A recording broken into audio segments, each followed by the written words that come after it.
Look, I want to start with this, what some have called a temper tantrum, this Rose Garden event, if you will. And, one thing that Nancy said right at the very end there is that some people have said it has nothing to do with what Nancy Pelosi said. It has nothing to do with accusing the president of being involved in a cover-up. It has to do with the fact that there is no infrastructure plan. Not only is there no infrastructure plan, if there were one, the president would not be able to sell it to his House and Senate Republicans. Why? Because it would require one of two things.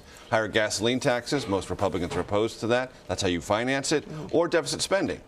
And Republicans, at least in theory, are against that. They were certainly for it when there was tax cuts on the table, but not for a new infrastructure bill. So if Democrats had not angered the president, if they did at all, and this had gone forward, let's say there was a handshake deal between Nancy Pelosi and Donald Trump, it would have gone to the floor and Republicans would have been like, whoa, no, no, no, no. And that was always known inside the White House. Senior administration officials told me yesterday, Democrats kind of overplayed their hand because if left to our own devices, Republicans would have blown this up.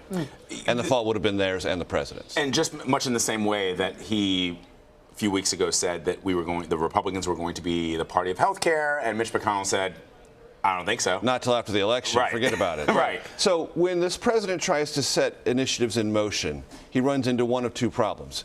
He can't cut a deal with Democrats or he can't cut a deal with Republicans, which I would say does bring into sharp relief one of the things he promised the American public he would bring uniquely to this position, this deal-making ability.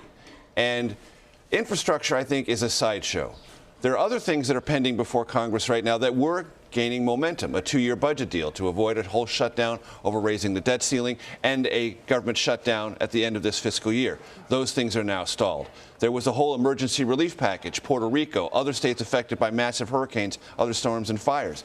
That was moving in the right direction. That's now been stalled. What happened yesterday is not so much tapping the brakes on infrastructure, but on these other matters that were pending and are really relevant to the country's business right now, and they're now stalled. So then can we take the president at his word that he doesn't want to participate in any sort of legislative work? Because look, I think you have to take this as the moment it is. He will revisit this, I'm sure.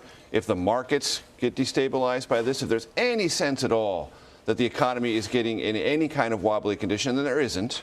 The president will revisit infrastructure and all these other things because fiscal stimulus at the federal level does help. I thought it was interesting. We talked about this with Nancy yesterday, that Nancy Pelosi referenced history when she was talking about what she hoped to achieve with President Trump. She mentioned Albert Gallatin, who was Secretary of Treasury under Thomas Jefferson, helped finance the Louisiana Purchase and was able to sort of balance the budget. Teddy Roosevelt. And Dwight David Eisenhower. In more modern times, Bill Clinton working with Tom DeLay and working with Newt Gingrich when he was even under impeachment inquiries. Sure. I think sort of appealing to a sense of vanity that, look, you could put your name on the Donald Trump highway. Exactly. Appealing to his ego. Right. And he's not seemingly wanting to take that bait because he says you can't have investigations and infrastructure at the same time. Now, that position, let's remind ourselves, the president staked out the day after the midterm elections. Remember that East Room press conference? The one that is somewhat well known for Jim Acosta at CNN. Yeah. But what is also should be remembered more importantly is when the president said, if you investigate me, we can't do business. He said that the day after the election. Right. Now that promise is coming back full force. I still think this is much more a problem when it comes to infrastructure of Republicans, not Democrats. Democrats want to spend, Democrats want to raise the gasoline tax, which we should remind ourselves hasn't been inflation adjusted or raised since the early 1990s. Right. So it's not as if this takes a disproportional amount out of our collective national income. And infrastructure is suffering because we haven't revisited how we finance roads and bridges. Historically, we've been okay with that. But there's this anathema among Republicans to raise any taxes.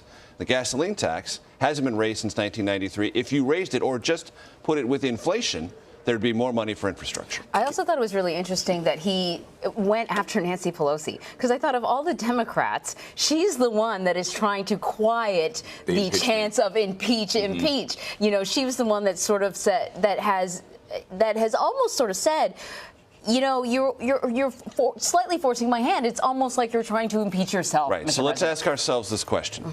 Why would she want to do that? Because Nancy Pelosi knows in Republican circles and in Trump supporter circles, she is easy to demonize and can become the face of something that they can use as a weapon against all Democrats, including the 2020 nominee. So Nancy Pelosi wants to be dragged kicking and screaming in the public sphere toward impeachment. Whether she believes in it or not, she does not want to be the face of it, the voice of it, or anything relevant to it. She wants this to bubble up underneath her in the House Democratic Caucus, which it is quite clearly doing.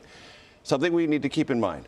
Impaneling an impeachment committee does not mean, by definition, you're going to impeach a president. What it does do, however, and the courts have ruled on this, it gives that committee more authority to ask certain kinds of questions and have the executive branch have to be more responsive than if it's a standard oversight committee asking. Now, some of the House oversight committees have gotten some things out of this administration, but it's slow going. If you want to accelerate that process and give a committee more authority, as said by the courts, then you have to impanel an impeachment committee. Let me just ask before we run out of time, Major, the disconnect that you're talking about between the president and, for example, Republicans when it comes to infrastructure. It seems that it's a common refrain of this administration, because now you've got certain hawks in the administration that are putting themselves on war footing, putting the country on war footing. And the president has clearly said that he doesn't want to go to war with Iran. No. He's actually tried to present himself as a president who's trying to disentangle the United States from That's certainly his preference and his. Exactly right. So I wonder what's up with that? With putting something on Twitter, threatening Iran on Twitter, and then saying to the press, I don't want war, but then you see the moves by John Bolton, but it's very different from what Pompeo is doing. I mean, it just doesn't seem like the left hand knows what the right hand is doing. There doesn't seem to be a lot of cohesion, and you look at Venezuela, that is largely a foreign policy conducted by Twitter accounts, either John Bolton's or the president's. There doesn't seem to be any cohesive strategy around Venezuela and Guaido and the existing Maduro regime. Iran, it's happening almost entirely over Twitter, even though we are moving military machinery and people and personnel. If there are more troops sent, that is going to send a message. I think where the administration is and the Pentagon is look, let's go with a deterrent strategy so nothing bad does happen, hoping to quell maybe those within the administration who are pushing to be actually confrontational. It's hard to read. It's very, very hard to read.